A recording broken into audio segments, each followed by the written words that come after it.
Dave, back with you. It's Sunday, Christmas is coming and it is getting cold. Okay, so this is a general update, basically a follow-up to my last video, which was, I think, was about a week ago. There's some stuff which I left out, which I meant to show, but I left it out because I didn't want the video to run too long, plus a few other bits and pieces which I've picked up in the meantime. I'm going to show something which I picked up maybe about a month ago. This is actually, well, it's not, well, technically speaking, this came out 2 years ago, but it's, this is something that I came across in my local independent record store.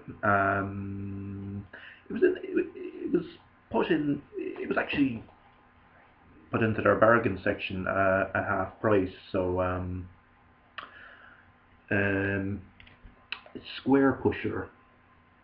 It's actually Squarepusher and Z Machines Music for Robots. This came out on the Warp label, as I said, in 2014, so 2 years ago. I think sometimes in that store they stuff that doesn't sell, they stick it into their they reduce the price and stick it in their bargain section. So so I was quite surprised to come across this. So Squarepusher, basically Tom Jenkinson, English electronic musician, closely associated with the Warp label.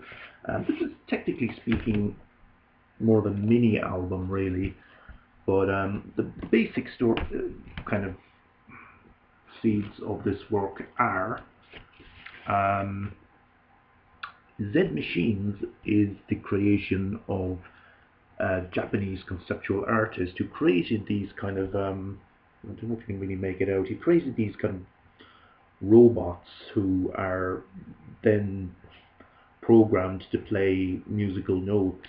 So it's basically a kind of a collaboration with Squarepusher and this guy with his robots. The results are interesting.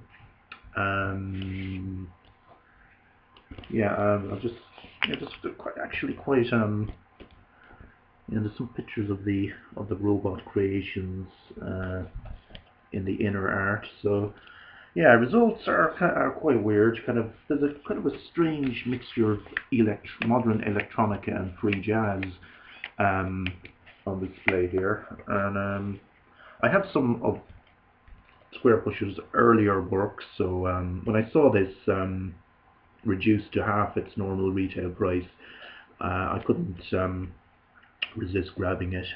So yeah, it's a bit of a weird one, but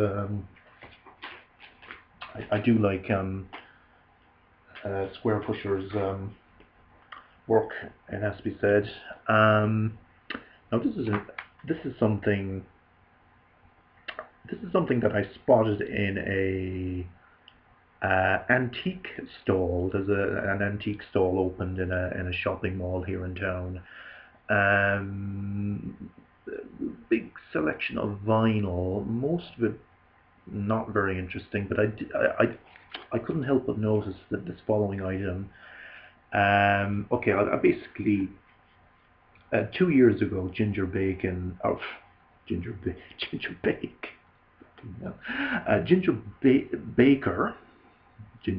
legendary drummer with Cream, came to play a gig here in Cork as part of our annual jazz festival. Myself and Ben Costello went to that show. It was actually the day after the death of Jack Bruce. But anyway, copies of this album, signed copies of this album, were for sale at the gig. I think they were retailing at something like €30. Ben bought one at the time, but I was pretty broke myself at the time, so I didn't actually buy I didn't pick up one of them, and I did kind of regret it since. But this guy in the antique stall was selling this copy, and as you can see, it is signed. It's a drummer's tale, and it is a compilation album. I think released on Ginger Baker's own label. Came out in 2014, so it was the same year that myself and Ben saw him live. It is a double, and covers pretty much his, starting with his work in Cream, and his work with Fela Kuti, and his more Ginger Baker's Air Force, Blind Faith, etc. And so show you the label there. So there's signed copies of this for sale, and as I said at the time, I didn't grab it, but this guy in the antique stall had this on sale for €45, which I thought was very high. Nobody was buying it, but I came back there about 2 weeks ago and noticed that he had all of his vinyl was now half price. So which made half of 45 was about €22.50, I think. So I asked him would he take €20 for it, and he accepted. So have this now in my hands.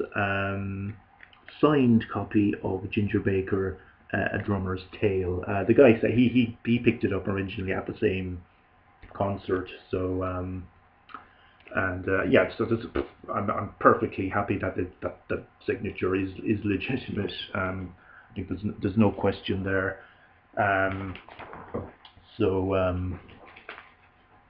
Pleased with that pickup. Sorry, the label. I don't think it's on a label as such. It's just a kind of a one-off pressing. Moving on, a few more kind of random finds. This is something which I came across in a local second-hand bookshop come a record store. Ben, you know the place I'm talking about. It's run by an elderly gentleman. I bought a lot of stuff there in the past. I was in there browsing about 2 weeks ago, and I came across, among the new arrivals, I came across this Funkadelic, One Nation Under a Groove, and grabbed this with both hands. I don't have much Funkadelic Parliament in my collection.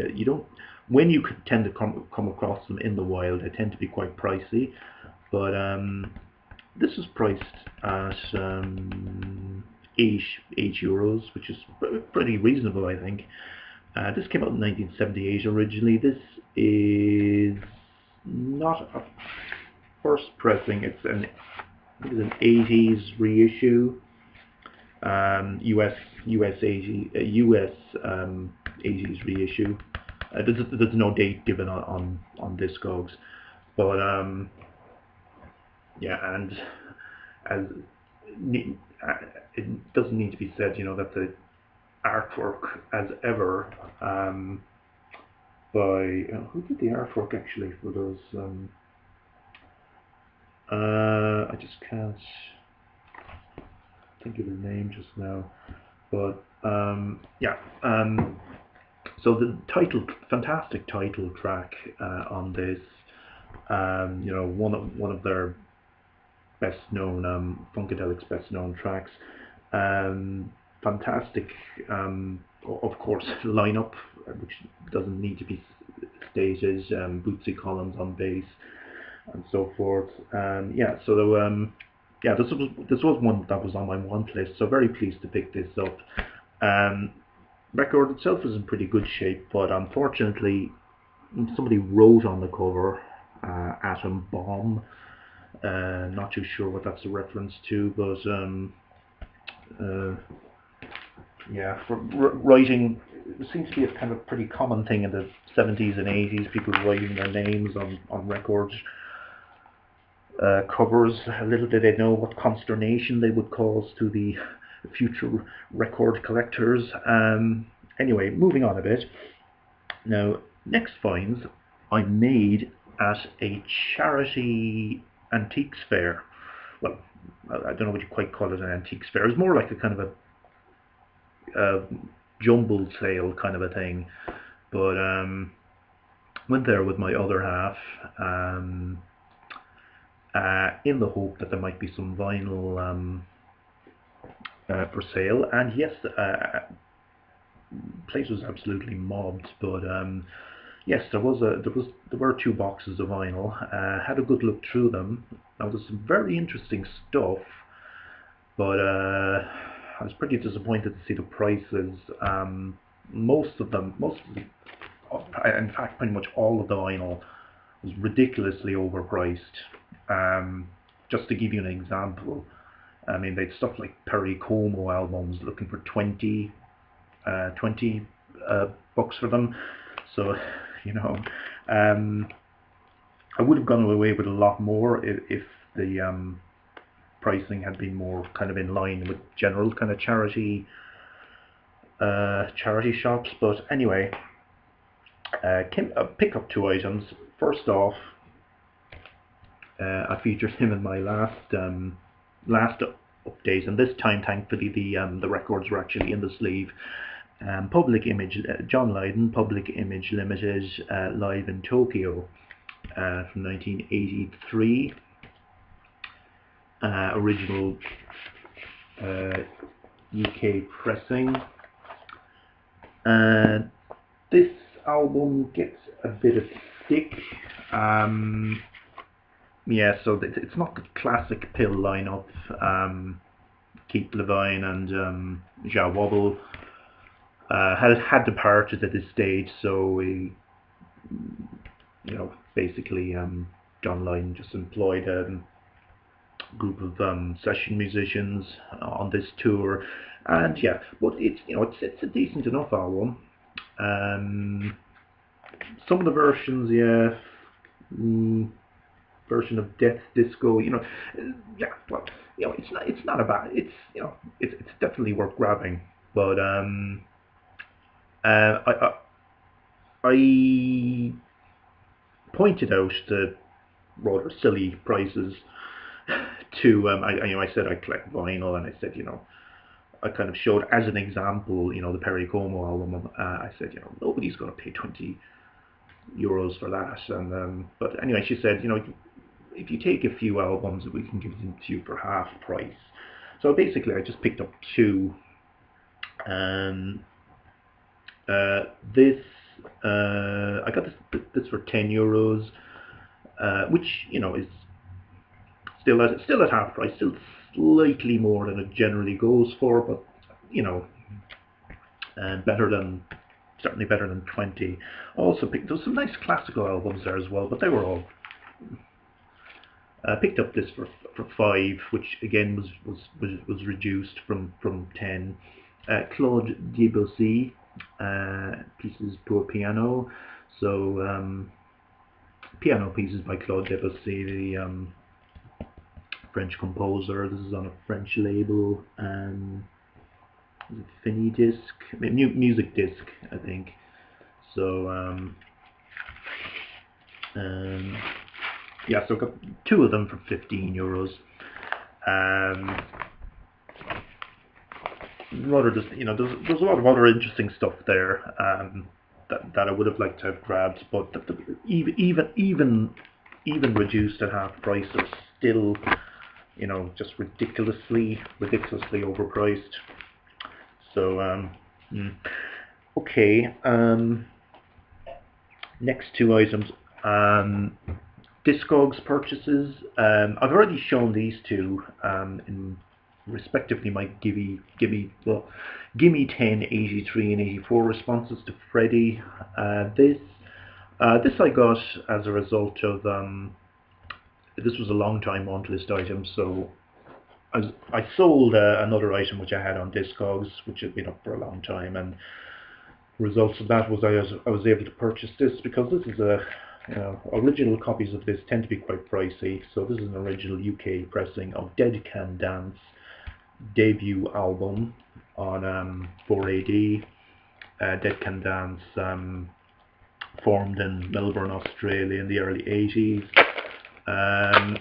Originally, when they came out, they were kind of linked with the gothic rock scene, and that is kind of, this debut album is very much in that kind of goth rock vein. Later on, they did move on into a more ethereal kind of direction. But yeah, this is a really good debut album, and sorry, I've already gone into it in fairly good detail on the Gimme 1084 update, so won't go too much into it. This is another Discogs purchase, and again, I showed this in Gimme 1083, Talking Heads Speaking in Tongues. This is the last Talking Heads album which I had been missing, and it's one which I found frustratingly elusive to come across in the wild. It was still eluding me, so I spotted a fairly cheap copy on Discogs, and this arrived in the post. So yeah, so Speaking in Tongues, as I said, it was their first album in 3 years, following on from Remain in Light, and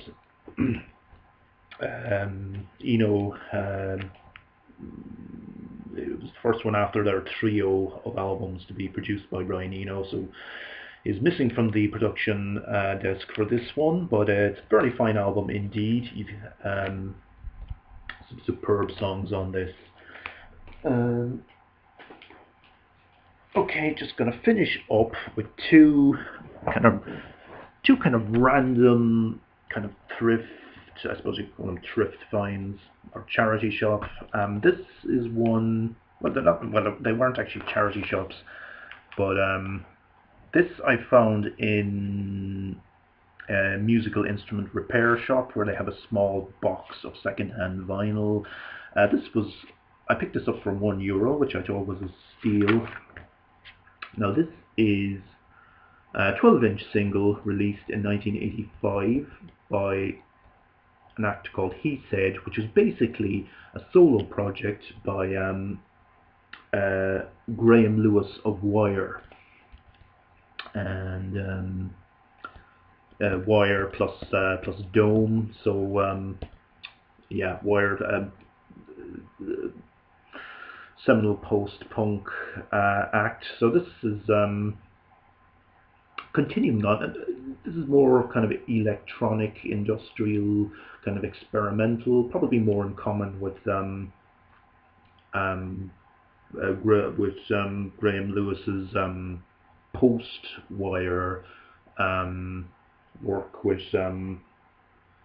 what's his name? Gilbert, is it? Gilbert, the other guy. Yeah. So So it's 12-inch single, and this 2 tracks, Only One Eye. Actually, sorry, Only One Eye, and well, 2 different versions of the same track, basically. And as I said, this came out on Mute in 1985. This is French pressing. So, and it was only €1, so very pleased with that. Next up is something final item, something I picked up only yesterday. This might come as a bit of a surprise after everything I've shown. I found this in Cash Converters, which is a chain of, I suppose, what could be termed really pawn shops. Rummaging through the vinyl in there, and came across this, the soundtrack to the movie The Neverending Story.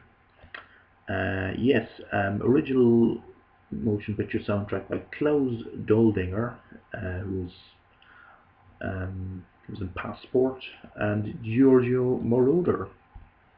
And like any child of the 80s, I remember this movie well. It's one of those movies that, if you're roughly my age, in the early 40s, you probably have seen this movie at some point. Came out in 1984. Yeah, it does feature that song, Neverending, the title song by this the guy with the hair, Limahall. But yeah, the rest of the album then is the original score by Giorgio Moroder and the Klaus Doldinger. So this only cost me €2, and a very nice score indeed, because a hard enough one to find, I believe. Okay, so it's 20 minutes. I'm going to leave it at that. I may resume my contributions to Freddie's Gimme 10 series in '87, but we'll see anyway. But till then, thanks everybody for watching.